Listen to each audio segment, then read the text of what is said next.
la télévision Tambara, bonsoir et ravi de vous retrouver sur ce plateau pour le débat, le rendez-vous de la rédaction. Et comme d'habitude, le rendez-vous de la rédaction reçoit sur ce plateau nos invités. On parle de Son Allah Dambaji, il est acteur de la société civile nigérienne. Monsieur Son Allah, bonsoir. Bonsoir. Nous avons également sur ce plateau Monsieur Adamou Maman Sabiou. Monsieur Adamou, bonsoir. Bonsoir, maman. Je rappelle que vous êtes acteur de la société civile nigérienne et vous êtes également de la centrale UDTN. Bonsoir également à Bouraïma Daouda. Il est aussi acteur de la société civile nigérienne, la plus connue également sur le soubresaut de Mozadem. Alors, Monsieur Daouda, bonsoir. Bonsoir. Avec nos invités, nous allons parcourir ensemble l'actualité nationale. L'actualité nationale, on aura à parler sur le message du président de la République à l'occasion de la nouvelle année. On parlera également de cette interdiction de circuler à moto dans la région de Tillabéri. Le décret signé par le président de la République portant remise gracieuse de peine à l'occasion de la proclamation de la République du Niger qui a été célébrée le 18 décembre dernier. Voilà donc, chers invités, nous allons tout de suite planter le décor avec Son Allah Dambaji. Monsieur Son Allah Dambaji, que peut-on dire donc du message prononcé par le président de la République à l'occasion de la nouvelle année? Merci madame. Comme tous les autres citoyens, effectivement, j'ai suivi le message adressé par le président de la République à l'occasion du nouvel an. Et en tout cas, dans ce message, j'ai retenu 3 points essentiels qui m'intéressent beaucoup. C'est d'abord la situation économique du pays. Ensuite, le processus électoral. Et en dernier ressort, elle a parlé aussi de la situation sécuritaire. En ce qui concerne le premier point, et concernant la situation économique, en tout cas, elle a parlé de la situation macroéconomique dont le Niger occupe 7e rang en Afrique et qui est 9e rang à travers le monde. Mais là, quand j'ai entendu cela, j'ai dit, bon, peut-être c'est des conceptions tellement techniques, parce que dans le fond, sincèrement, cette prouesse, le peuple nigérien ne sent pas ça. En tout cas, tout Nigérien qui vit au Niger et qui connaît la situation du Niger dans son contexte actuel, il sait que du point de vue évolutif, la situation économique a connu en réalité une situation tellement difficile, à tel enseigne que le PIB est à ce niveau le plus bas, je pense bien, de l'histoire du Niger, si je peux l'appeler comme ça, en tout cas de l'histoire dans ce que j'ai vécu en tant qu'être humain et qui comprend ce qui se passe. Et le PIB n'a jamais connu une baisse si drastique que ça. Parce que le PIB, ça concerne le seuil, en réalité, le seuil de pauvreté et la capacité, le revenu journalier du Nigérien, qui n'atteint même pas $1 aujourd'hui. Et il faut aller dans tous les cas, du point de vue pratique, sur le terrain, pour constater de vous-même que le peuple nigérien n'a jamais connu une situation économique difficile comme à l'heure actuelle. Parce qu'aujourd'hui, vous n'êtes pas sans savoir que la situation est tellement difficile. Si on parle de la difficulté, je ne parle pas de la difficulté pour le petit groupe, parce qu'on ne tient pas compte en réalité de ce que le petit groupe obtient, parce que c'est une minorité. Aujourd'hui, s'il y a une situation de satisfaction économique, c'est une minorité qui détient la satisfaction économique. Mais du point de vue global, la majorité des Nigériens, en tout cas aujourd'hui, le panier de la ménagère, il a connu une situation très difficile à telle enseigne. Ça souffre. Et aujourd'hui, ce qui m'a surpris dans ça, en démontrant cette prouesse, le président de la République ne nous a pas parlé aussi de l'IDH. Oui, parce que je pense bien qu'un pays qui a une telle prouesse doit avoir son IDH à un niveau très appréciable. Et jusqu'à preuve du contraire, jusqu'à la première officialisation de l'IDH, on est toujours le dernier de la planète, si on peut l'appeler ainsi. Et pourquoi? Parce que les secteurs sociaux de base, ils sont à un niveau très bas. Ils sont à un niveau très bas, même si les jeunes ne veulent pas qu'on le dise. On va le dire parce que c'est la triste réalité. Aujourd'hui, vous prenez le secteur éducatif. Quelle est la situation du secteur éducatif? Ça n'a pas été même effleuré. Ça n'a même pas été effleuré. La situation sanitaire, ça n'a pas été effleuré. La situation même de l'agriculture. Et d'ailleurs, comment vous pouvez comprendre à l'heure actuelle où on dit que le Niger connaît cette prouesse, aujourd'hui, de leur situation, de leur évaluation à eux-mêmes, ils ont dit qu'il y a plus de 2 millions de Nigériens qui vont souffrir de la faim. Qui souffrent déjà de la faim. Et donc, je pense bien que je sais une contradiction en réalité par rapport à la prouesse qu'on veut nous démontrer et par rapport à la réalité que nous vivons. Je pense bien que si quelque chose arrive du point de vue naturel, ce n'est pas l'exclusivité du président de la République, mais ce qu'on veut du président de la République, c'est quand même de nous dire la triste réalité de ce que nous sommes. De ce que nous sommes. On n'a pas besoin en réalité de contemplation de ce comité des bureaux de point de vue international qui font leurs calculs dont on ne sait pas sur quelle base ils se basent pour pouvoir calculer certains faits et qu'ils viennent nous faire avaler ça, alors que dans le fond, nous vivons le contraire. Ça, au moins, ce point-là, je suis sur ça. Sincèrement, j'étais surpris et j'étais déçu. Le deuxième point, c'est par rapport au processus électoral. Et c'est là où le bas blesse. Quand le président persévère, il signe en disant qu'il salue le travail de la CENI. Donc on sait que c'est une CENI, en réalité le processus électoral, qu'on le veut ou pas, même si les turifères qui entourent le système croyaient, ils font savoir en réalité que le processus est accepté de tous. Ce n'est pas accepté de tous. Ils considèrent, ils le disent, eux-mêmes ils ne disent pas qu'il est accepté de tous, mais ils disent que c'est en bonne voie. Ce n'est pas en bonne voie, parce que les piliers essentiels du processus électoral, ils sont en panne. Ils sont en panne parce que le code électoral n'est pas consensuel, la CENI n'est pas consensuelle, et que le processus en tant que tel, en réalité, vous sentez qu'il y a un certain scepticisme, même, il y a un certain scepticisme même de la masse populaire à pouvoir accepter que le processus électoral est fiable. Aujourd'hui, l'enrôlement, et j'étais surpris, quand j'ai écouté de manière sérieuse les chiffres avancés par le président de la CENI dans le système d'enrôlement, j'ai dit, mais encore, je pense bien qu'il y a problème. Il y a problème quand on sait que très bien dans les zones où il est en train de détailler un certain nombre de détails, il est en train de donner un certain nombre de données, ça m'a vraiment tiqué, ou des zones où on sait que même la population a quitté des zones, même la population n'est pas sur place, on nous parle de l'obtention de l'enrôlement à plus de 60%. Je pense bien que, sincèrement, il faut qu'on arrête et qu'on se dise quand même que au-delà de l'aspect de clan, au-delà de l'aspect de faire valoir en réalité ce qui n'est pas, il y a l'essentiel qu'on doit sauver, c'est la République. Et dans le contexte actuel, je pense bien que ce soit ceux qui sont du pouvoir et que ce soit ceux qui sont de l'opposition, ils savent très bien que dans ce contexte actuel-là, nous sommes dans une situation un peu difficile et il faut qu'on accepte de se dire un certain nombre de respect entre nous et qu'on accepte de se dire un certain nombre de vérités afin qu'on puisse prospecter l'avenir en unisson. Parce que si on continue à créer les conditions qu'on envisage l'avenir en désunion, je dis que encore le Niger est dans une situation très difficile. Et dans ça, je pense bien que sur ce plan, le président encore doit revoir sa copie par rapport aux données qu'on lui donne et par rapport à la situation sociopolitique qui est là. Aujourd'hui, il y a une grande partie de cette classe politique qui n'est pas d'accord avec ce processus électoral. Au-delà de ça, tous les démocrates sincères qui n'ont aucune affinité envers quoi que ce soit, ils savent très bien que le processus électoral, dans son élan actuel, ne produit pas en réalité un avenir meilleur dans le processus, dans l'aspect démocratique du Niger. Donc dans ça, je pense bien que le président de la République, nous lançons aussi un appel envers lui pour qu'il puisse revoir sa copie par rapport aux données que les uns et les autres lui donnent, parce qu'il ne faut pas, ces mêmes gens à un moment de l'histoire, qu'est-ce qu'ils n'ont pas fait aux autres dirigeants? Il faut que les uns et les autres acceptent le principe de se dire que le pays est devant leur intérêt mesquin et leur intérêt personnel.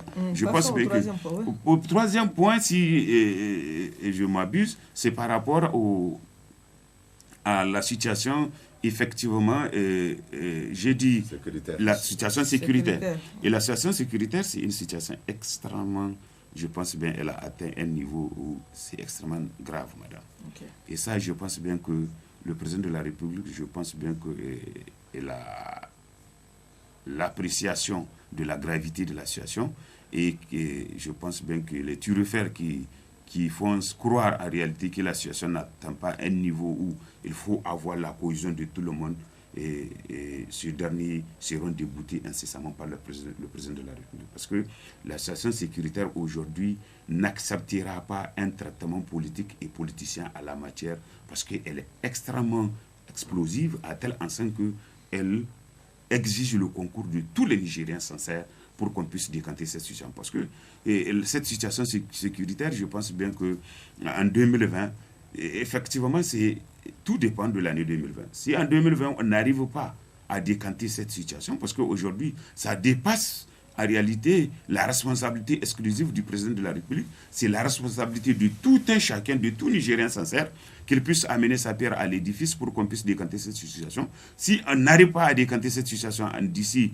2020, je pense bien que je ne souhaite pas ça pour mon pays, au risque d'être dans une situation ingérable. Et je pense bien que le président a mesuré l'ampleur de cette situation, et que dans la gestion de ce conflit, qui n'est pas un conflit ordinaire, parce que cette guerre n'est pas une guerre classique, c'est une guerre asymétrique, elle nécessite l'adhésion de tout un chacun, y compris surtout les zones touchées, surtout la population qui réside dans les zones touchées. On ne dit pas de partager avec toute la population les stratégies, mais quand même on doit recueillir en réalité leur appréciation de la chose avant qu'on puisse prendre une disposition meilleure qui ne va pas créer un autre problème. En cherchant à régler un autre problème, il ne faut pas qu'on crée un autre problème plus grave que le problème qu'on veut résoudre. Okay. Donc par rapport à ça, je pense bien que dans cet aspect aussi, le président de la République, je pense bien, je suis d'accord avec lui que c'est un impératif qu'il faut régler en 2020. Parce que si on ne règle pas ça en 2020, que Dieu sauve le Niger. Amen. Monsieur Adam, qu'est-ce que vous avez retenu du message du président de la République à l'occasion de la nouvelle année? Ok, bonsoir Memena. Bonsoir aussi la télévision Tambara, que je profite au passage pour souhaiter bonne et heureuse année 2020. Et merci beaucoup. Pour ce qui est du message à la nation du président de la République à l'occasion du 31 décembre, moi aussi je ne veux pas déroger à la règle, je sais souligner trois choses. La première de la chose, c'est d'abord l'aspect économique. En dehors de l'aspect économique, j'ai aussi souligné l'aspect d'investissement. En dehors de l'aspect investissement, j'ai aussi souligné l'aspect sur le plan politique et à la fois sur le plan sécuritaire. Pour ce qui est sur le plan économique, c'est vrai, il y avait des chiffres qu'on a avancés. Le Niger 9e sur le plan continental, oui, mais 17e sur le plan mondial. Je pense que c'est une question de chiffres. Comme j'ai eu à le dire l'autre fois, je pense que quelque part, est-ce qu'il n'y a pas une sorte de manipulation ou de manigance au niveau de l'équipe communicationnelle du président de la République? Parfois, très souvent, en tant que chef, vous n'avez pas le temps de vérifier tout. Et très souvent, même le message que vous devrez lire pour la nation, vous n'avez pas suffisamment de temps pour relire ça avant de venir le présenter, pour peut-être essayer le complément des informations ou bien essayer de supprimer certaines choses, ou bien voir, en lisant cela, quel impact aura à l'égard de la population.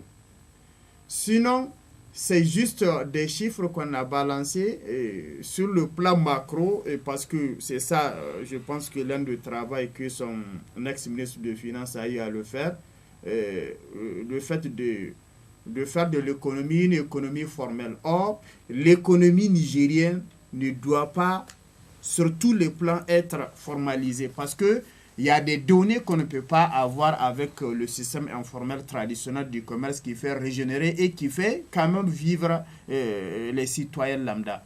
Mais juste, on a avancé des chiffres de façon peut-être laconienne comme ça, pour essayer de montrer que le Niger a atteint tel niveau en avançant les chiffres de Doing Business et des autres institutions sur le plan commercial. Mais de manière concrète, qu'est-ce qu'on voit? Est-ce que réellement on sent cela? C'est juste, on donne un pourcentage de l'économie. On dirait qu'on est dans un système qui est étatique, un système qui n'est pas libéral. Maintenant, arrivons au deuxième point sur le plan d'investissement. J'ai vu que mon président a mis plus l'accent sur les investissements, les réalisations qu'il a eu à faire et les réalisations qu'il projetait faire. Cela m'amène à poser la question, est-ce que c'est réellement un régime socialiste ou bien nous sommes en face d'un régime libéral? Parce qu'un régime socialiste doit normalement concentrer tous ses efforts pour le bien-être social de sa population. Pas seulement à faire des grandes réalisations, quitte au bas peuple de souffrir.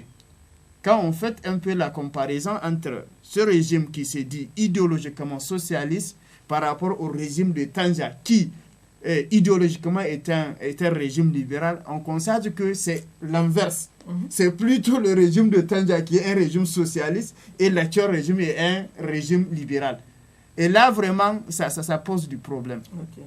Ça pose du problème. Au lieu de mettre plus l'accent sur l'investissement, il fallait mettre aussi l'accent sur le bien-être social. Est-ce que le temps d'investissement qu'on dit qu'on a réalisé avec le chiffre qu'on a balancé, on a dit le Niger va arriver à cette situation aussi sur le plan alimentaire grâce à l'intervention de 3N. Ça me fait rire et ça me fait sourire. Ah bon? Moi, en réalité, 3N, je le considère, c'est juste un truc créé juste pour soutenir les clubs d'amis. Parce que je ne pense pas que 3N, celui qui pilote 3N doit aller dans des jardins des particuliers pour aller voir les réalisations, les investissements que eux-mêmes ils ont fait pour les donner des appuis. Non. C'est pour essayer de créer, faire des aménagements hydro-agricoles. Et ça se trouve partout, presque dans chaque région, pour aider les pauvres, les paysans qui vont produire pour se nourrir, s'autosuffire sur le plan alimentaire. C'est ça où on va voir le bas peuple. Les citoyens vont sentir que, réellement, voilà, 3N est en train de marcher. Mais pas seulement en visitant les jardins des particuliers qui ont suffisamment de moyens pour investir. Et d'ailleurs, au passage, il faut souligner qu'ils sont des gens même qui sont dans leur parti politique. C'est en quelque sorte un soutien déguisé à ses propres militants. Et le troisième niveau, pour ce qui est le troisième point, la question politique et sécurité. J'ai vu que dans le message, le président de la République il a souligné qu'il voulait quand même le 2 avril transmettre le pouvoir de manière pacifique à un président que nous, les Nigériens, nous aurons élu. Ça, c'est vraiment une bonne chose et j'en félicite la bonne volonté apparente du président de la République. Mais compte tenu de la situation sécuritaire dans laquelle nous vivons, est-ce que cela est-il possible? Et si vraiment il arrive à réussir à gagner ce pari, ça serait une bonne chose. Je vais faire un parallèle avec la situation du Nigeria.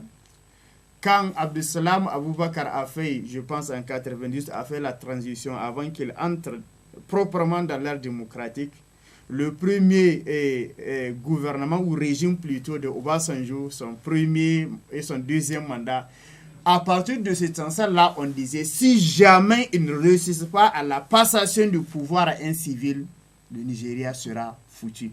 Parce que à un certain moment, c'est comme il y a les leaders politiques suppliaient les militaires de ne pas intervenir. Parce qu'on sait que si on arrive à interrompre d'une manière ou d'une autre ce processus, et encore le pays sera de retour en arrière.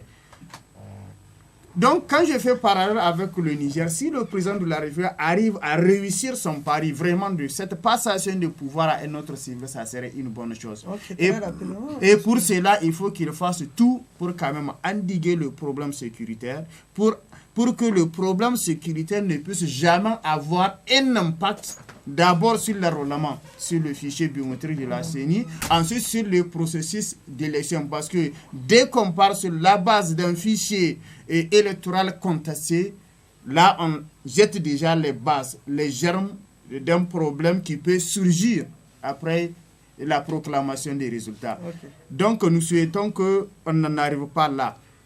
Et pour finir, très rapidement, je dirais que mais il y a quand même des points très essentiels, importants que le président de la République, à mon avis, il a oublié dans son message. C'est quoi, Il y a l'aspect de l'éducation. Il n'a pas évoqué les différentes écoles et établissements qui ont été fermés à cause de problèmes d'insécurité. Il n'a pas évoqué le problème des centres de santé qui ont été fermés et plusieurs d'autres services d'État qui ont été fermés dans des zones infectées par le problème sécuritaire. Ça, là, quand même, les gens restent sur leur soif. Ils ont voulu entendre de vive voix de la part du président de la République un mot par rapport à ces aspects qui sont cruciaux pour la société nigérienne et pour la population lambda. Ok, merci. Monsieur Daouda. Oui, merci. Bon, comme tous les Nigériens, nous avons suivi avec intérêt le message à la nation du président de la République à l'occasion du Nouvel An. Et au niveau de ce message, en tout cas comme mes prédécesseurs ont eu à faire la remarque, il était également, et je suis sûr que ce n'est pas le seul, comme beaucoup de Nigériens, surpris quand même qu'on nous dise qu'en 2019, le Niger a connu une évolution sur le plan économique et dont la croissance, on dit, passe de 5 à 6% et que le Niger est 9e économie la plus dynamique en Afrique et 17e au niveau du monde. Mais quand on le dit, vous savez, il y a un problème de la gestion d'un État. Quand on dit qu'on est la 9e économie la plus dynamique, normalement, on doit sentir, la population doit sentir ça, quoi. On doit sentir quand même une amélioration des conditions de vie de la population. Et eux-mêmes, ils le savent. Par exemple, au moment de l'année 2018, quand les Nigériens criaient Taïtaouri, mais à ce moment-là, ça n'était même pas Taouri parce qu'ils voyaient seulement les Taouris. Mais en 2019, c'était tellement Taouri où les gens ne pouvaient même pas parler. C'était en réalité ça. C'est pourquoi, là, en 2019, quand tu vois les Nigériens n'arrivaient même pas à dire Taïtaouri, c'est parce que la chose les a dépassés et les citoyens sont réellement dans le dénouement total. Maintenant, quand tu dis qu'il y a une croissance et que la population ne comprenne pas ça, c'est maintenant que j'ai compris pourquoi il a abandonné quelque chose dans son discours. Donc, la question d'impunité, donc les problèmes de corruption. S'il y a une croissance, ça veut dire que, ok, d'accord, les chiffres sont là, c'est vrai. Mais les revenus de cette croissance-là sont partis où? Certainement, ce sont des individus qui ont détourné ça. Sinon, quand même, la population n'a pas senti cette croissance économique. Parce que là où il y a la contradiction, parce qu'il a fait deux discours dans le même mois. Le 18 décembre, en faisant son discours, il a fait ressortir qu'il y a 2 millions de Nigériens qui sont en situation d'insécurité alimentaire chronique. Mais là, et le 31, il dit que le Niger, l'économie nigérienne est dynamique à cause des performances de l'agriculture. J'ai noté ça. Alors je ne comprends rien. Il y a eu des déficits dans beaucoup de régions. Mais bizarrement, quand même, entre le 18 et le 31, il y a eu performance au niveau de l'agriculture. Parce que les gens ils comparent en réalité les propos donnés par le président de la République. Je crois que ceux qui lui ont écrit le discours là l'ont trompé quelque part en mettant cette expression.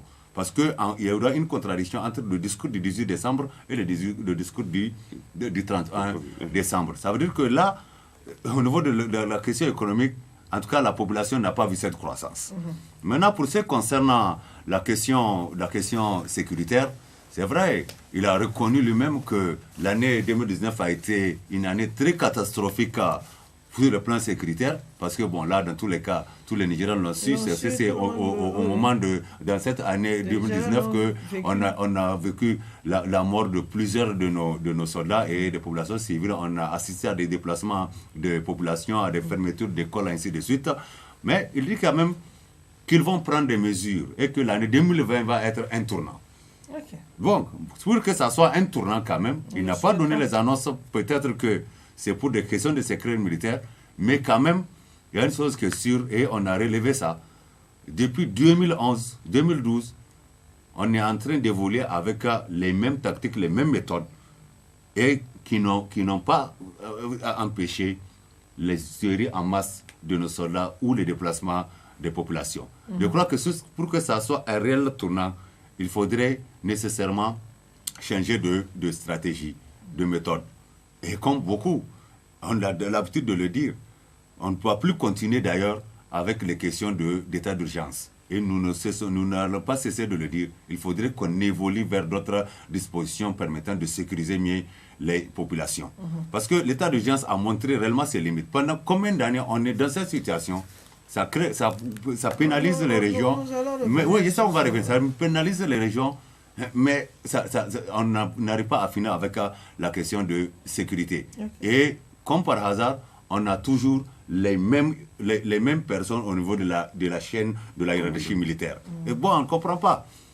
Sous ça, là, je crois que les populations se posent des questions pareilles. Ça, c'est pour ce qui concerne la question de sécurité. Maintenant, pour ce qui concerne la question également des élections, parce qu'il a parlé à la fois du processus électoral. Donc lui, il dit que selon les échos qui lui parviennent, le processus ça, se passe normalement et que la CENI est en train de travailler normalement. Et de l'autre côté, il a demandé à ce que la classe politique s'entende pour un dialogue et qu'il a réitéré l'appel pour le dialogue. Là où je crois qu'il y a un problème, si le dialogue là dont on parlait est censé régler les problèmes du processus électoral, et plus précisément au niveau de la composition de la CENI, au niveau d'un consensus, au niveau du code électoral, donc bref, au niveau de tout le processus électoral, alors si on me dit que la CENI est en train de faire normalement le travail, ça veut dire que pratiquement le dialogue n'a plus sa raison d'être. C'est ce que ça veut dire fondamentalement. Parce que c'est au niveau de la même partie, il a eu à l'expliquer. Alors qu'on le sait, quoi qu'il en soit, c'est vrai, c'était ça son souhait. Il a fini son discours en disant que lui, il veut que quand il va finir son mandat, le 2 avril 2021, qu'il remette le pouvoir à quelqu'un qui a été élu démocratiquement par le peuple nigérien. Mais si celui qui devait le succéder là est mal élu, alors ça veut dire qu'il n'a pas été élu démocratiquement et ça peut poser un problème. Et je crois que la réussite d'un gouvernant, quand il finit ses mandats, c'est de laisser des institutions stables, crédibles, et qu'à partir de ce qu'il a forgé comme institution, que ça puisse booster le développement socio-économique et politique du pays. Ok, merci M. Bourema. Nous allons attaquer le second point, bien que le second point, vous l'avez tout de suite effleuré. C'est par rapport justement à l'état d'urgence dans la région de Tillabéri, avec également l'interdiction de circuler à moto dans la région de Tillabéri, où 10 départements sur 13 départements que compte la région de Tillabéri sont en tout cas dans cette situation. Et nous avons également en même temps au niveau de Dosso, le gouverneur qui a pris également une décision interdisant la circulation à moto, donc au niveau également de certaines communes de la région de Dosso. Monsieur Son Allah, parlons de l'état d'urgence dans la région de Tillabéri, l'interdiction de circuler à moto dans cette zone. Et ces 13 départements que compte aujourd'hui donc la région de Tillabéri, les 10 sont concernés. Oui, les 10 sont concernés et parmi les 13 par rapport à l'état d'urgence, et qu'il y a une décision à la dernière minute qui consiste à empêcher le déplacement des motos. Et c'est pourquoi, sincèrement, on a un problème. Et quand on le dit, les gens considèrent que c'est comme si les gens ont une antipathie contre eux. Nous, on a des antipathies contre personne, mais on a des antipathies contre celui qui ne veut pas que notre pays soit stable. Okay. C'est clair, hein? C'est clair, c'est ça, on n'a pas d'état d'âme. Et je pense bien que par rapport à ça, l'interdiction de ces motos, elle a produit ses effets depuis DIFA. Et cette chaîne de commandement, est jusqu'à preuve de contraire, et en tout cas, ils n'ont pas pu évaluer du point de vue concret, on n'a pas constaté cela de visu, que l'avantage que cela a produit, parce que malgré cette interdiction, est-ce qu'ils ont évalué les conséquences de cela et confronter ça avec la réalité? Personne ne contre à ce que la chaîne du commandement prenne des dispositions utiles à la matière, mais nous nous avions dit, en toute chose, parce que cette guerre, elle est asymétrique. Elle est asymétrique, ça veut dire quoi? Ça veut dire qu'elle concourt, elle exige la contribution de tout un chacun à tous les niveaux des chaînes. Okay. Et pour avoir cette contribution, je pense bien, il faut dialoguer. Il faut dialoguer avec tous les acteurs concernants qui peuvent participer. Aujourd'hui, les populations qui sont dans la zone, en tout cas, font partie des acteurs. qu'il faut consulter. On n'a pas dit qu'il faut la mettre au pain fin de tout ce que vous allez prendre comme décision, mais il faut la consulter à travers des dialogues communautaires.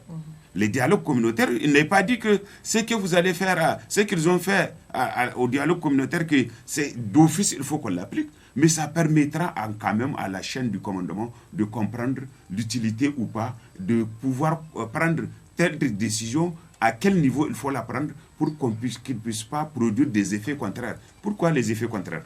Je vous dis par exemple, si on dit par exemple le cas de Tillabéri, et d'empêcher la circulation des motos, et d'autres zones, où la zone de Dosso, où le gouverneur, je ne sais pas sur quelle osmose, sur quelle disposition constitutionnelle il s'est basé pour prendre cela. Parce que si la zone de Tillabéri, on conçoit ça qu'ils sont en état d'urgence, lui, les zones là qu'il a citées de Dosso n'est pas sur état d'urgence. Et il n'a pas, en réalité, ses prérogatives de prendre n'importe quelle décision. C'est clair. Sans le consentement de la population de la zone. Je pense bien que ça, il faut que les gens arrêtent et qu'ils comprennent. Le pouvoir, il a ses limites, et en plus de cela, le pouvoir est encadré, l'exercice du pouvoir est encadré par les mêmes lois de la République. Et quand vous dites que vous n'allez pas obtempérer, vous n'allez pas vous en tenir aux dispositions prescrites par les lois pour gouverner, je pense bien il y a péril à la demeure. Et ça, je pense bien que nous lançons un appel pour que les gouvernants comprennent en réalité que la gestion de la cité, c'est aussi encadré par les dispositions légales qui régissent les lois et règlements de la République. Et fut-il le premier, en réalité, responsable de la République, il doit en réalité, c'est l'exercice de son pouvoir en conformité avec les lois et règlements du pays. Je pense bien que sur ça, c'est clair. L'interdiction des motos au niveau, par exemple, de la zone de Tillabéri, ou quelle que soit la zone, ça a des conséquences, madame. Aujourd'hui, ces motos-là, ils sont, en réalité, ils ont remplacé tous les animaux qu'on a eu à utiliser dans le temps passé pour faire nos activités et autres. Aujourd'hui, ce sont les motos-là qui sont utilisées pour évacuer même les malades. Ce sont ces motos-là qui sont utilisées par les enseignants pour aller enseigner dans la brousse. Ce sont ces motos-là qui sont utilisées par les bricoleurs. En réalité, ceux qui font les réparateurs, c'est là-bas qu'ils gagnent leur pain fin. Et les kabou-kabou, c'est là-bas qu'ils gagnent leur pain fin. Les vendeurs de pièces détachées, quand on met ça, toute cette chaîne-là, elle est bloquée. Et quand elle est bloquée, si vous vous rendez compte, en réalité, cette chaîne, elle est envahie par la jeunesse. C'est la jeunesse. Toute cette chaîne-là, c'est la jeunesse. Et nous savons très bien que les acteurs principaux de ce problème, en réalité, de tous côtés, que ce soit les djihadistes ou que ce soit du côté de l'armée, c'est toujours les jeunes qui sont devant. Et je pense bien qu'on n'a pas droit à renforcer le camp de ces gens-là. Parce que quand le président l'a dit, il l'a dit, le terrorisme, son carburant, c'est la pauvreté. Son carburant, c'est aussi la malgouvernance. Son carburant, aujourd'hui, c'est la délinquance juvénile. Et quand les jeunes se sont transformés, on les a transformés davantage en l'oisivité, là, ça peut avoir problème. Et c'est ce qui m'amène effectivement à dire, j'ai toujours plaidé qu'il y ait le dialogue communautaire avec les décideurs, de ceux qui dirigent en réalité cette chaîne de décision de la chose sécuritaire. En fonction de cela, ils verront très bien quand ce qu'ils avancent ne tient pas, mais ce sont des dirigeants. C'est vrai, ils ont des informations que les autres n'ont pas. Quand on leur tend l'opportunité de dire ce qu'ils pensent, ce n'est pas parce qu'on a peur d'eux. Et le pouvoir, ce n'est pas parce qu'on a peur de cette population, mais c'est pour pouvoir harmoniser. Okay. Et en harmonisant, je pense bien que même si quelque chose, c'est lui qui n'est pas en contact avec le pouvoir, il ne sait pas ce qui s'est passé, c'est vrai. Maintenant, quand il propose quelque chose, on lui dit non, on ne fera pas ça pour des raisons qu'on ne peut pas te dire, pour ta propre sécurité, parce que nous détenons des informations que tu ne détenais pas. Mais ça sous-entend quoi? On a la responsabilité, et il a senti en réalité que lui-même, on a fait de lui un acteur qui doit participer à la gestion de ce conflit. Mais quand vous faites en réalité une situation où, sans le consentement, et même si vous posez l'action et que les gens boutent par rapport à ça, ils contestent, je pense bien que ce n'est pas une honte qu'un dirigeant appelle à ce qui est sa population. Pourquoi vous n'êtes pas d'accord? Vous exposez ça. Bon, je fais ça parce que je détiens des informations par rapport à telle chose, et par conséquent, il faut vous calmer. On ne peut pas obtempérer par rapport à ça, on va régler ça. Mais quand vous dites que vous allez faire confrontation encore avec la même population, pour dire que si vous voulez la protéger en créant encore cette confrontation parce qu'ils ont marché, je pense bien que ce n'est pas du tout intéressant, madame.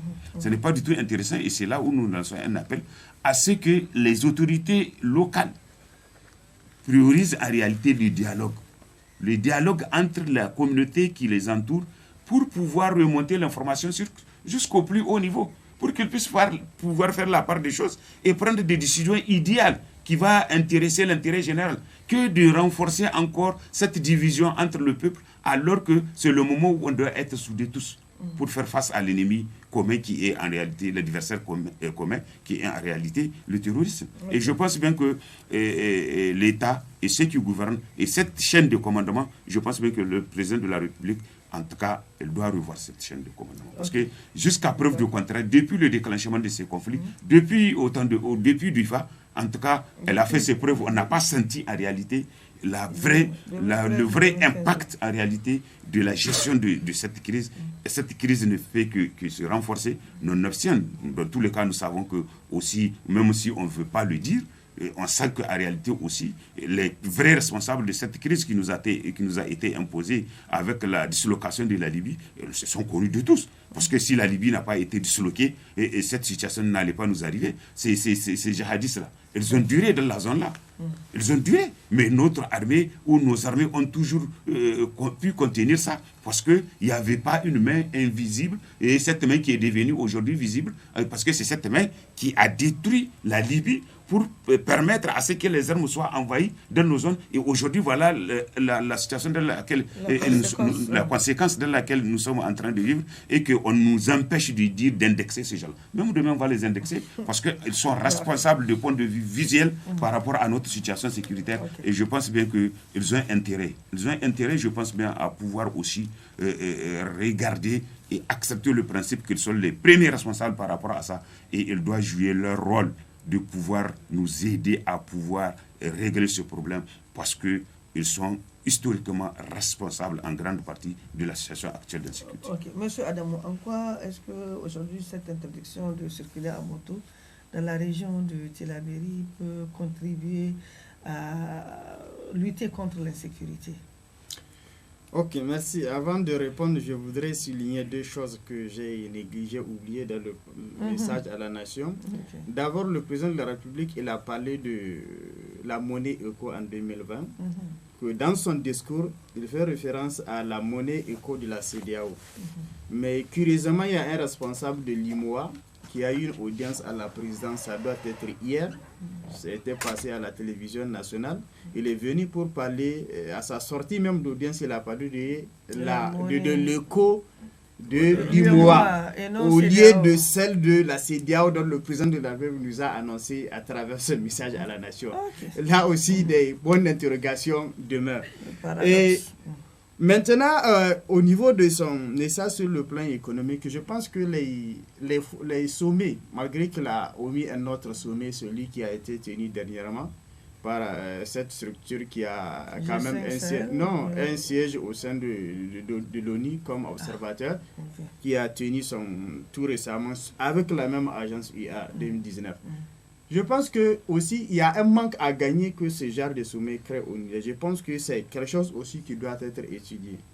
Il y a la construction des chantiers aussi. En dehors de la construction, quand madame vous devrez passer normalement votre voie pour aller à Harubanda.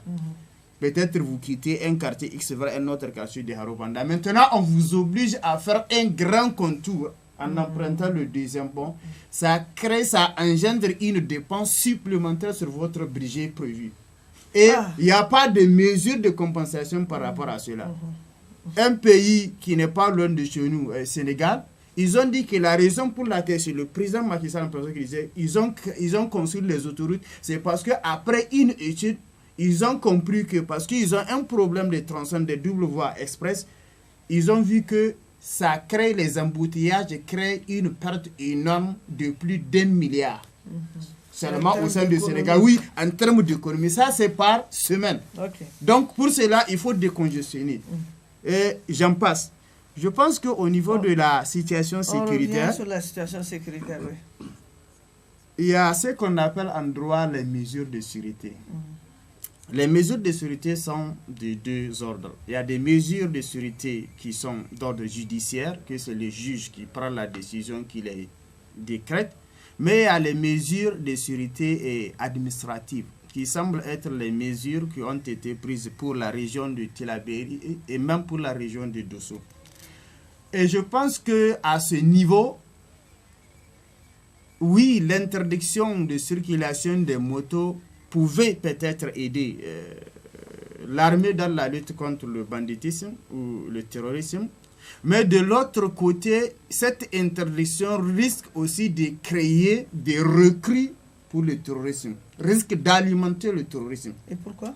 Pourquoi? Parce que des gens qui utilisent les motos pour faire leurs activités économiques, soit même il y a des réparateurs. Il faut qu'on regarde dans cette chaîne-là combien de gens, combien de familles vivent sur cette base. Et que maintenant, net, sans concertation, juste un beau matin, on se lève, on prend une décision administrative, on suspend. On dit que personne n'a le droit d'utiliser sa moto.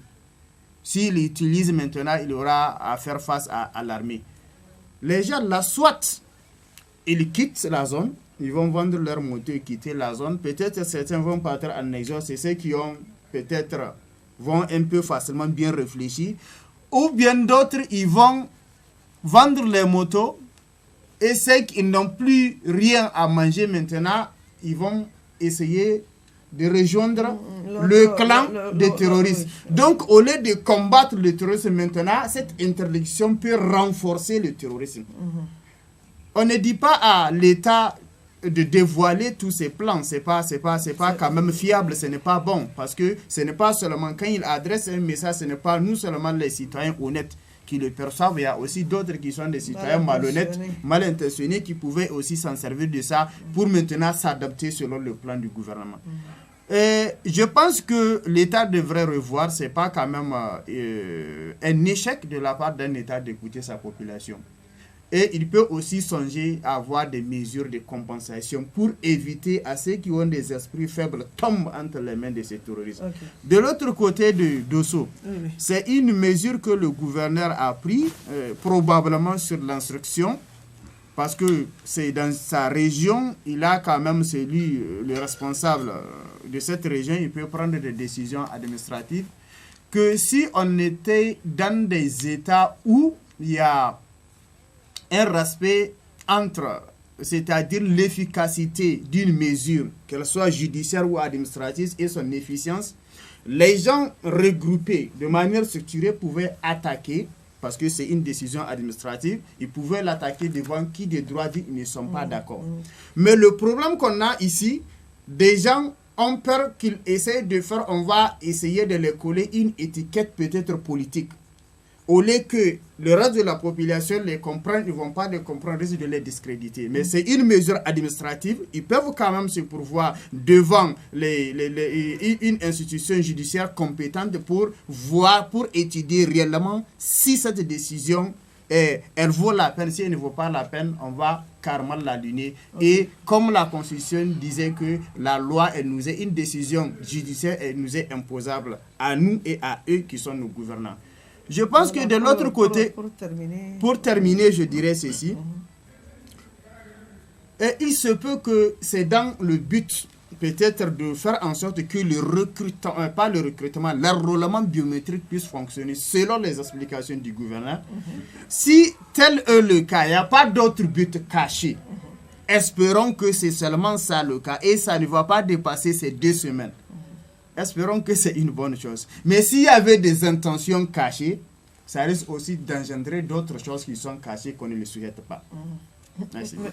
Monsieur Daouda, il y a quand même des communes qui n'ont jamais été confrontées à cette situation. Aujourd'hui, est-ce que l'insécurité ou bien cette interdiction de rouler à moto, quel impact ça peut avoir également sur l'économie de ces communes ou bien de la région de Tillabéri? En réalité, l'économie de la région de Tillabéri était à plat depuis qu'on a commencé à instituer l'état d'urgence dans certaines communes. La première conséquence, c'est que les marchés hebdomadaires ont cessé de fonctionner. Beaucoup de marchés hebdomadaires. C'est pourquoi vous-même, en tant que journaliste, il y a quelque chose qui devait vous faire un réflexe. Vous voyez que ces derniers temps, à tout moment, vous voyez des gens circuler avec des moutons dans la ville. Des gens que dans le temps, vous le voyez qu'à l'approche de la Tabaski. C'est parce qu'en réalité, dans leur région, dans leur marché, les marchés là ont cessé d'exister, de fonctionner. Voilà pourquoi toute l'année, ils viennent à Niamey en train de circuler.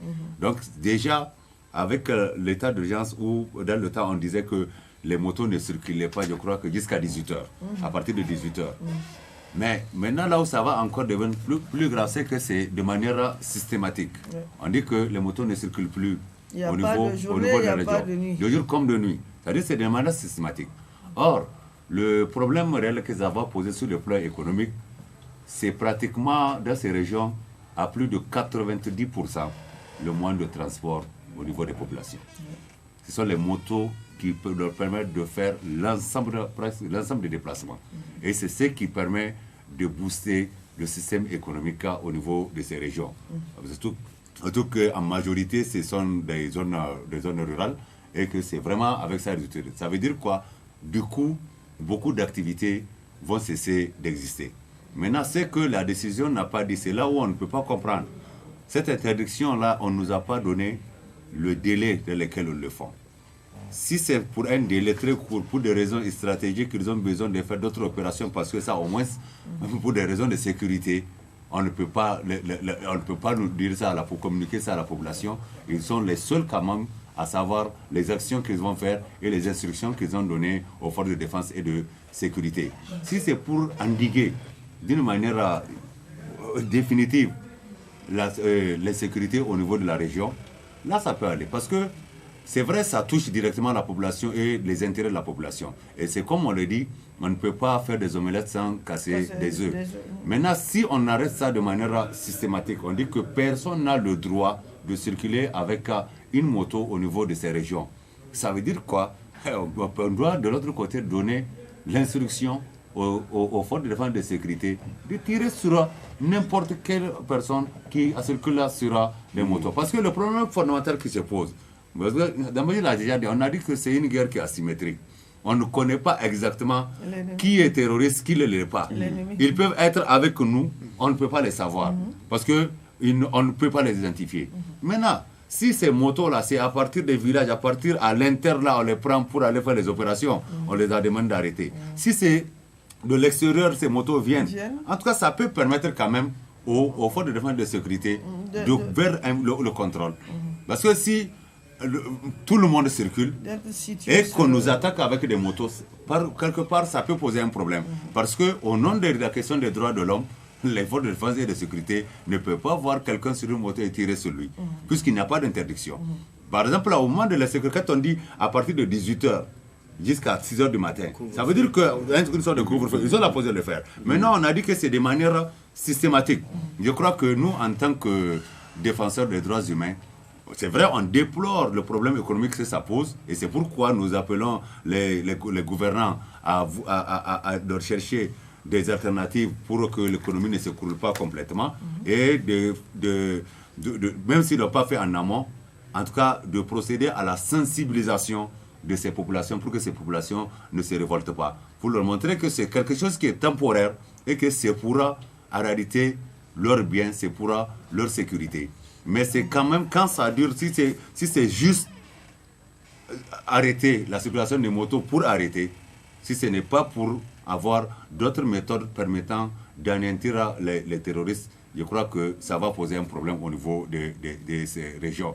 Et maintenant, ce qui m'a étonné, c'est surtout pour la région de Dosso. Parce que si la région de Tillabéri est en état d'urgence, à ma connaissance, les départements qui sont concernés au niveau de la région de Dosso ne sont pas en état d'urgence. Et quand on dit qu'on veut arrêter la circulation des motos pour sécuriser l'enrôlement, alors ça pose un problème, ça veut dire qu'il n'y aura même pas d'enrôlement. Parce que les citoyens qui vont partir pour faire l'enrôlement, là, ils utilisent des motos pour aller au niveau du centre d'enrôlement. Ça veut dire qu'on les empêche même d'aller.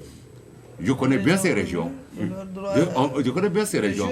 On dit au niveau de chef de commune, on est Par exemple, là, au niveau de la région de Douchi, quand vous voyez les villes, là où se trouvent les villages éparpillés, il faudrait utiliser une moto pour venir au niveau du chef-lieu de la commune pour faire l'enrôlement. Et quand les motos ne circulent pas, mais je vois bien des vieux de 40, 50, 60 là se déplacer pour venir faire l'enrôlement. Là encore, ça pose un problème parce que ce ne sont pas des recensements classiques négatif, où les agents enrôleurs trouvent les personnes dans leur foyer. Ici, on ne les trouve pas dans leur village, mais il y a des centres où les gens doivent se déplacer pour aller faire l'enrôlement.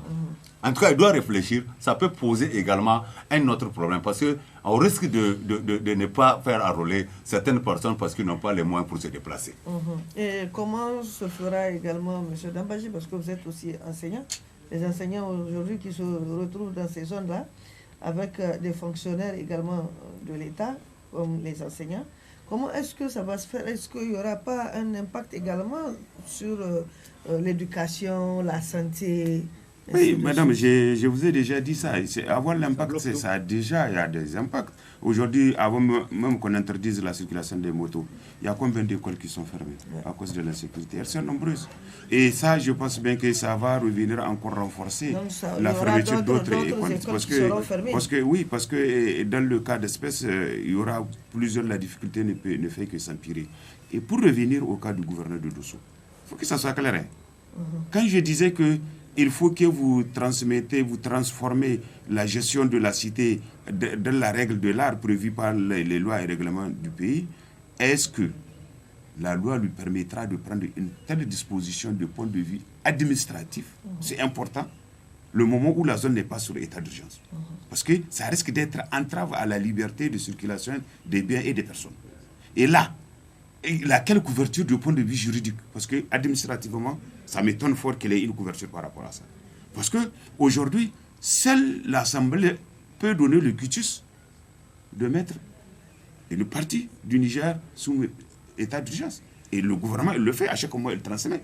Et c'est pas par peur, c'est pour respecter les dispositions légales, pour légitimer. Et lui, dans le cas d'espèce, dans ce cas d'espèce, il a quelle couverture du point de vue administratif qui lui permettra de faire ça? Ça, c'est de un. En dehors du consensus de la population de la zone. Ça, c'est de deux. Quand il parle que c'est pour faciliter l'enrôlement, mais il faut qu'il comprenne que les zones-là sont peuplées aussi par des gens qui comprennent. L'enrôlement, moi, c'est ma zone. Okay. Je connais très bien comment ça fonctionne. Et je sais très bien qu'en disant que c'est pour avoir sécurisé l'enrôlement, je dis que dans la commune de Douchi,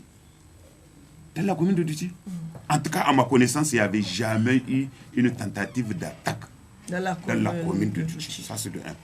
Là où on a l'habitude d'avoir des attaques, c'est dans le nord Douchi. Et dans le nord Douchi. Et là-bas, je pense bien que jusqu'à dans mon village, je te dis, je sais de quoi je parle. Donc, il faut que ça soit clair. La première attaque qu'on a reçue dans la région de Douchi, c'est l'attaque qui a eu lieu au niveau du marché de Bagaille. C'était l'attaque. Et je pense bien que là-bas, à partir de là-bas, s'ils prennent des dispositions, ils disent même par rapport à ça, ils créent les conditions qu'il y ait état d'urgence, mais les gens sont obligés de comprendre parce qu'il y a un fait concret qui est là. Il y a un fait concret qui est là. Mais des zones qui n'ont jamais connu l'attaque et qui n'ont pas, en réalité, en tout cas à notre connaissance, nous ne savons pas ce qu'ils détiennent parce qu'ils peuvent dire, dans tous les cas, ils ont eu d'autres informations. Ça c'est. Mais il faut au moins qu'on ait la certitude que le gouvernement, en prenant cette loi, qu'il est en harmonie avec les dispositions prévues par les lois et règlements de la République. Parce qu'en dehors de ça, ça devient un abus du pouvoir. Et si ça devient un abus du pouvoir, ce n'est pas du tout intéressant. Ce n'est pas du tout intéressant dans ce cas d'espèce. Parce que vous ne pouvez diriger les gens qu'en respectant les dispositions légales prévues par les dispositions de la Constitution et des lois et règlements, parce que c'est à base de ça que vous êtes dirigeant. Okay. Je pense bien que c'est clair. C'est clair par rapport à cet état de fait. Et si c'est pour l'enrôlement, moi, je crains que ça produise un effet contraire, comme l'avait dit Bourema, en produisant un effet contraire, parce que ces gens-là, aujourd'hui, je vous ai dit qu'ils ont abandonné les animaux, comprenez, c'est toujours les motos. Toutes les petits marchés, les petites circulations qu'ils font, en réalité, les marchés qu'ils fréquentaient, c'est sur des motos. Et ces motos-là, je pense bien qu'il y aura des gens aujourd'hui, si on dit que les motos-là sont interdites, à ceux qu'ils viennent faire l'enrôlement, il y aura beaucoup de gens qui vont s'abstenir. Ils vont s'abstenir. Et c'est ce qui m'a... Ils vont s'abstenir de venir parce que un ancien, un vieux de 70 ans ou de 60 ans, il ne va pas perdre son temps de venir s'enrôler. C'est clair, hein? Parce qu'ils comprennent très bien l'enjeu de ce que les uns et les autres sont en train de faire de point de vue politique. Il ne faut pas qu'ils les comprennent comme des bornés. Ils comprennent très bien. Parce que tous, ils viennent de là-bas. Ils ne peuvent pas être plus intelligents que ces gens-là. Mais ils les laissent, en réalité, compte tenu de notre éducation sociale, qui permet que le plus âgé a toujours le dos large pour pouvoir contempler le plus jeune jusqu'au moment où il comprendra en réalité que ce qu'il est en train de faire n'est pas tout à fait ça, dans les faits. Donc, par rapport à ça, je pense bien que le gouverneur, en tout cas, qu'il se dise qu'il a abusé. Nous allons attendre les 2 semaines. En toute vraisemblance. Non, même si c'est un jour, si ce n'est pas réglementaire, ça. Ce n'est pas bon. Ce n'est pas question, c'est 2 semaines, non. Même si c'est un jour, si ce n'est pas réglementaire, s'il n'a pas les prérogatives de le faire, il a abusé. Et quand il abuse, les gens peuvent le poursuivre. C'est clair. Donc c'est de ça qu'il s'agit. Ce n'est pas question d'une question temporaire, non. C'est une question, est-ce qu'il n'a pas violé les droits des gens? C'est ça la question. D'accord. Bon, on a fini avec cette décision, donc, cette décision d'interdire la circulation en moto dans la région de Tillabéri. Bon, okay. 1 minute. Bon, le commentaire que je voudrais faire par rapport à cette interdiction, qu'il ne faut pas aussi confondre avec un acte législatif. Comme j'ai dit, c'est un acte administratif. Et il ne peut pas, par exemple, le gouverneur n'a pas les prérogatives ou le droit de décréter des états d'urgence, quelle qu'en soit la région d'ailleurs. Mais peut-être des actes de mesures de sûreté à caractère administratif, peut-être pour une question précise que vous voulez régler, qui ne veut pas rendre public. C'est possible que le gouvernement prenne ces mesures. Mais de l'autre côté, il ne faut pas que ça soit aussi des manœuvres politiques tendant à empêcher, c'est-à-dire une autre partie des politiciens d'avoir plus, sachant peut-être telle zone que c'est leur zone.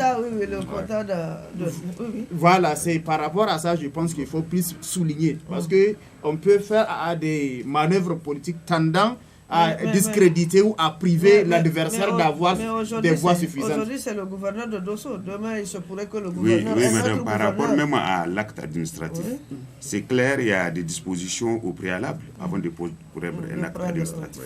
Les dispositions préalables sur quoi? La nécessité s'impose et de point de vue clair, et même les concernés ont manifesté en réalité la volonté que cela soit.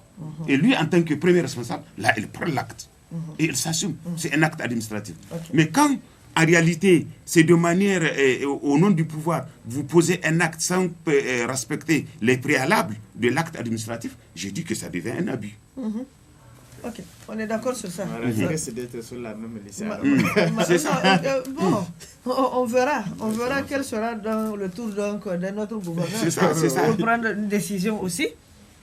Voilà, le dernier point, c'est le décret signé par le président de la République portant remise gracieuse de peine à l'occasion donc de la proclamation de la République du Niger le 18 décembre dernier. Alors, les Nigériens, ou soi-disant les gens pensaient, ou bien les Nigériens pensaient que cette remise gracieuse de peine allait toucher le président du Modèle Faloumana qui est en prison.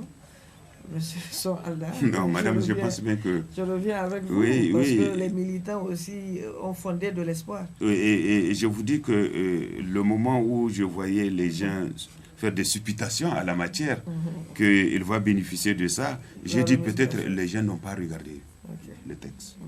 Parce que les textes ont été élaborés bien avant.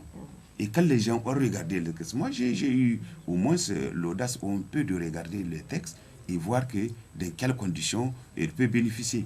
Et ça s'est avéré en réalité, peut-être s'ils ont été manipulés de point de vue et par ignorance, croyant qu'il sera libéré sur ces décrets, j'ai dit qu'ils se trompent.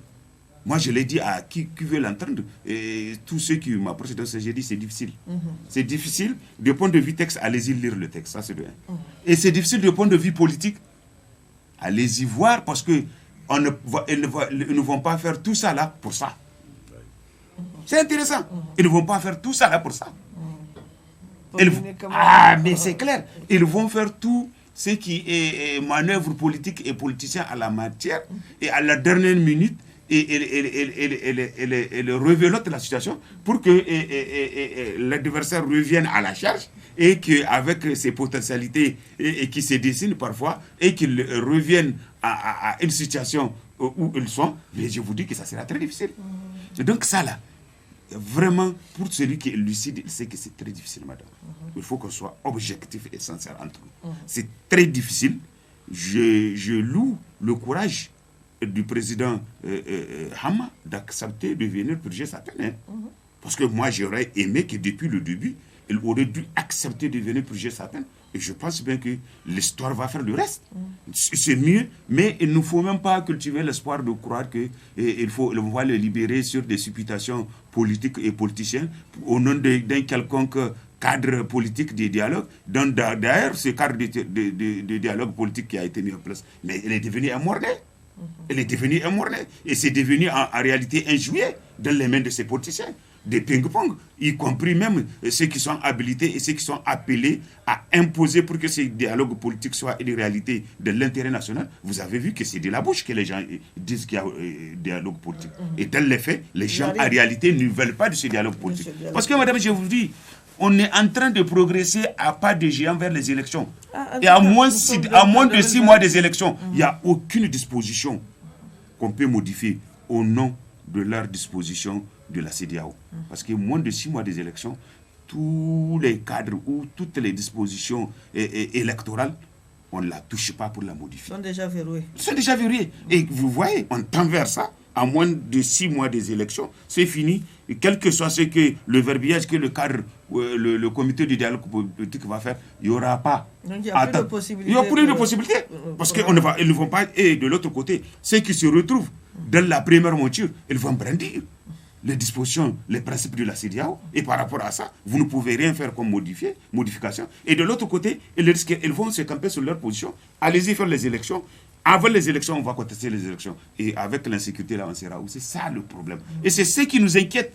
Quand on parle, les gens nous prenaient comme si on est adversaire ou bien on ne veut pas... Non, nous on est adversaire à celui qui ne veut pas la sécurité, celui qui ne veut pas la paix dans le Niger, parce que nous, on n'a qu'un seul pays. Okay. C'est le Niger. Après le Niger, là, on ne connaît aucun pays. Ok.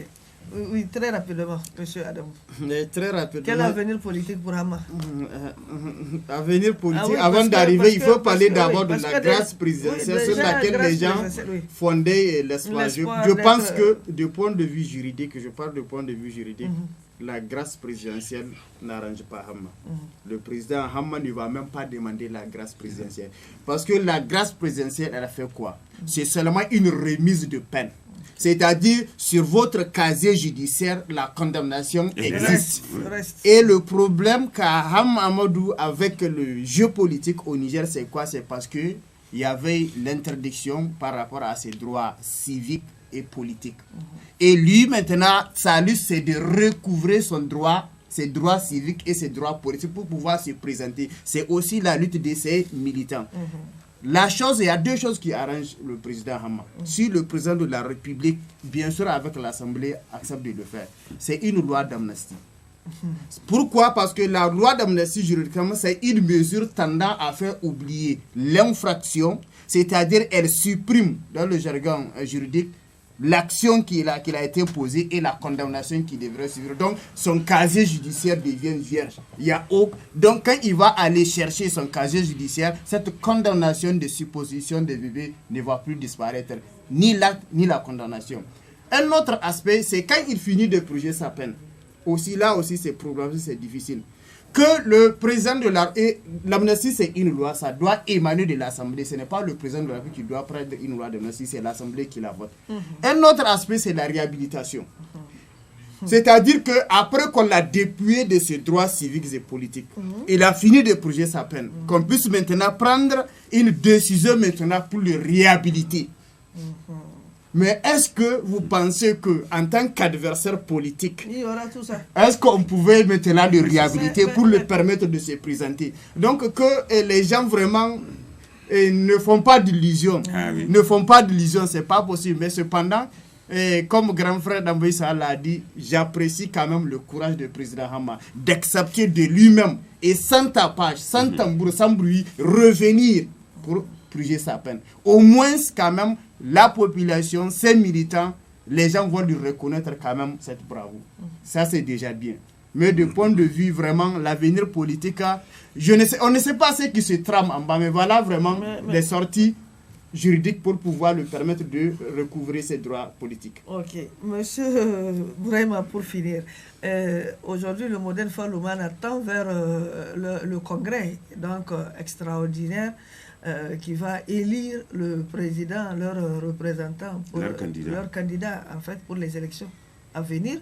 Et voilà que la grâce présidentielle dont les militants aussi pensaient que leur leader allait bénéficier de cette grâce est tombée à l'eau.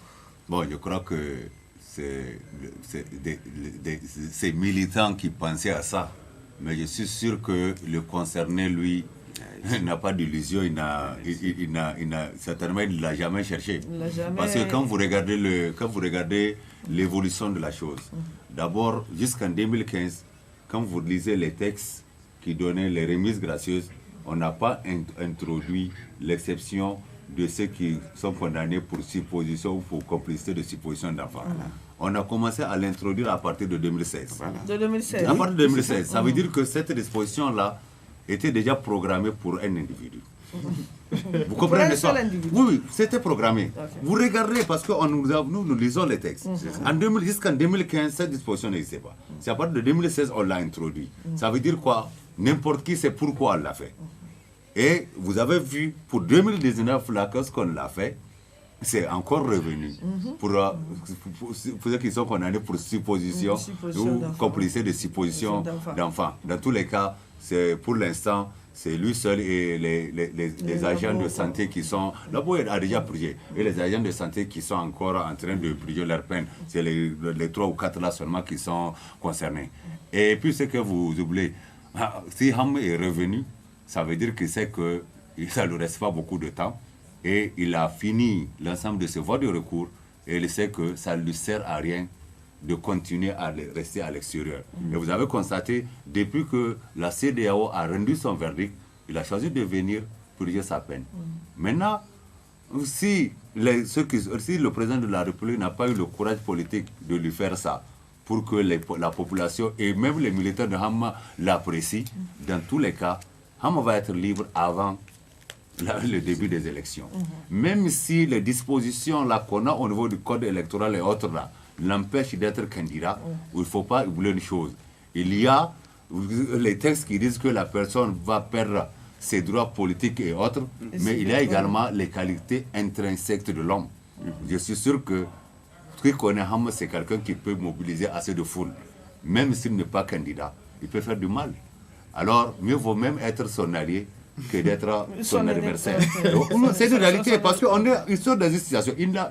Je suis sûr qu'il a calculé le moment avant de venir. Il a calculé le moment avant de venir. Juste il sort de la prison, juste le processus commence. Il peut ne pas être candidat, mais je suis sûr qu'il a la possibilité d'influencer. Le problème ne se pose pas. Et qu'est-ce qu'il vous dit? C'est un homme politique. Et on a de tout dit. Aujourd'hui, ce n'est pas seulement être candidat au président de la République. Il peut, si c'est politiquement que des manœuvres ont été créées pour l'exclure, mais politiquement, quelqu'un peut être président, mais et si, avec tout ce qu'il a comme capacité de mobilisation, il crée les conditions pour avoir une majorité parlementaire et mettre le président en cohabitation et créer d'autres lois qui vont le réhabiliter et même, pourquoi pas, le considérer le président qui est en exercice comme un fou, le démettre et faire des élections où il serait président. Mais ce sont des jeux, hein. Ce sont des jeux. C'est-à-dire, c'est pourquoi on l'a dit tout le temps, depuis que les choses là ont commencé. Parce que moi, personnellement, ça n'allait pas me plaire si on dit que Ham demande ça. Parce que lui-même, ça ne l'arrange pas qu'on dise qu'on a créé une loi pour lui. Il ne le veut pas. Il ne le cherche pas. C'est un homme d'État. Lui-même ne veut pas qu'on crée une loi pour lui. Et c'est que ça, arrêtez, ça ne reste même pas 6 mois. Hein. Parce qu'on considère qu'il a déjà fait 4 mois. Et en dehors de ça, il a 2 mois qu'il a en convalescence, ça fait les 6. Plus, il a déjà... Peut-être que ça lui reste environ 4 mois à prier. 4 mois à prier. Et il va sortir. Il va sortir. Maintenant, en sortant là, il a la possibilité de leur créer des problèmes. Je suis sûr aujourd'hui, vous avez vu, depuis qu'il est venu, depuis qu'il est venu, il est rentré, il est en prison, mais il faut voir, ça a changé l'atmosphère politique du pays. Certains ont laissé leurs ailes politiques. Parce qu'il y a beaucoup, au niveau de la classe politique, qui n'ont pas vu l'alternative. Que les choses vont se passer pendant que Ham est au Niger. Les gens pensaient qu'il ne va jamais venir et qu'ils peuvent faire ce qu'ils veulent. Et ils n'ont jamais vu ça. Et il les a surpris en venant. Et ça va se passer devant eux. Il a purgé sa peine. Il peut ne pas être candidat, mais on ne peut pas l'empêcher de parler ou d'influencer. Donc vraiment, ça va encore permettre de rebattre les choses au niveau politique. Et vous allez voir quand les choses vont finir là. Et ils vont sentir qu'en réalité, lui-même, il leur a fait un coup. Et il va leur faire un coup grave. Ok, donc vas-y, je vous... Oui, je voudrais ajouter parce que ce que Bourema a fait comme analyse, effectivement, c'est des analyses de ceux qui sont au-dessus en réalité de toute tendance politique et qu'on sait très bien que ce qui se passe. Et Hama, en tout cas, ce n'est pas un petit politicien. Et qui connaît Hama, il sait très bien que c'est quelqu'un qui connaît les rouages politiques et politiciens du pays. Et je pense bien qu'il est conscient que dans la règle de l'art, il ne sera pas candidat. Et le fait de revenir, il sait très bien que son influence étant au Niger aura plus de conséquences sur ses adversaires que quand il est à l'extérieur. Et c'est pourquoi je vous dis qu'il faut qu'on prenne beaucoup extrêmement garde qu'il y ait des élections libres et transparentes dans ce pays. Parce que je sais que dans tous les cas, il y a des choses sur lesquelles vous ne pouvez pas. Quand vous prenez par exemple Niamey, vous voulez ou pas, quel que soit ce que vous allez faire, c'est difficile de dire que Lumana est tombé dans Niamey. C'est une vérité. Qui ne connaît pas ça? Et il y a beaucoup de choses qui sont pareilles à telle enseigne que même si on veut camoufler, il y a quelque chose qu'on ne peut pas camoufler. Il y a quelque chose qu'on ne peut pas cacher. Et c'est dans ce sens que nous en appelons à ce que le président, par rapport à sa promesse, qu'il y ait ce dialogue politique. Qu'il y ait ce dialogue politique sincère entre les deux camps, entre les politiciens, et de manière sincère. Parce que ça y va de l'avenir du Niger. Ça y va de l'avenir du Niger à partir de 2021. Toute tentative de pouvoir croire qu'on peut camoufler, qu'on peut tropicaliser les élections pour arriver au pouvoir, que ce soit de l'opposition ou de la majorité, wallah, c'est à l'heure. Et que ceux qui font ça, nous prions Dieu que Dieu ne leur donne pas la force de pouvoir le faire. Et qu'ils reviennent sur terre, qu'il y ait des élections libres et qu'on laisse le peuple choisir ses représentants. Ok, on vous remercie. Quelques secondes ou une minute. Bon, je dirais que par rapport à l'analyse de Bourema, un autre aspect qui peut aussi avoir lieu, quand le président Hama sort de prison et qu'il bat campagne, il devient allié de quelqu'un sans pour autant être candidat. Maintenant, ils réussissent. On peut toutefois reprendre le jugement en ajoutant d'autres éléments. Quand je dis reprendre, on peut ajouter un élément nouveau, que cet élément nouveau qu'on va ajouter au niveau de l'appréciation du juge va changer les qualifications juridiques des faits. La première des choses, ça c'est au niveau du premier degré, ou bien il retourne au niveau de la Cour de cassation pour maintenant demander à ce qu'on fasse la rétractation. Parce qu'au niveau de la Cour de cassation, ce ne sont pas des juges des faits. Et ils jugent la conformité de les qualifications juridiques qu'on a données aux faits. Ce sont des juges de droit. Et s'il trouve une faille, maintenant, il sera maintenant réhabilité. Il va même demander à ce que l'État de Niger lui paye. Le dédommage, c'est on va le dédommager. Donc ça, il faut voir toutes ces possibilités aussi. C'est ce qu'il fait. En tout cas, ça reste beaucoup de choses. C'est pas fini. D'accord. Bon, voilà, donc, chers téléspectateurs, nous sommes à la fin donc, de ce débat. Le rendez-vous de la rédaction. Le rendez-vous de la rédaction de ce dimanche qui a reçu sur ce plateau nos invités sont Allah Dambaji, acteur de la société civile nigérienne. Nous avons également Bourema Daouda, il est également acteur de la société civile nigérienne. Et pour finir avec Adamou Mamana Sabiou, acteur de la société civile nigérienne, et il représente l'UDTN, la centrale syndicale, sur ce plateau aussi. Voilà, donc nous avons eu à discuter, à faire des analyses ensemble par rapport justement à 3 sujets. Le premier sujet, c'est par rapport au message du président de la République à l'occasion de la nouvelle année. Nous avons également parlé de l'interdiction de circuler à moto dans la région de Tillabéri et de Dosso. Nous avons, pour finir, parlé du décret signé par le président de la République portant remise gracieuse de peine à l'occasion de la proclamation de la République du Niger le 18 décembre 2019 dernier. Voilà donc, chers invités, merci d'avoir honoré ce plateau. Merci à vous. On se retrouve la semaine prochaine pour parler encore de l'actualité nationale. Et c'est surtout les élections et l'insécurité qui nous préoccupent en fait dans ce pays, le Niger. Voilà, merci pour terminer. Merci beaucoup. Merci.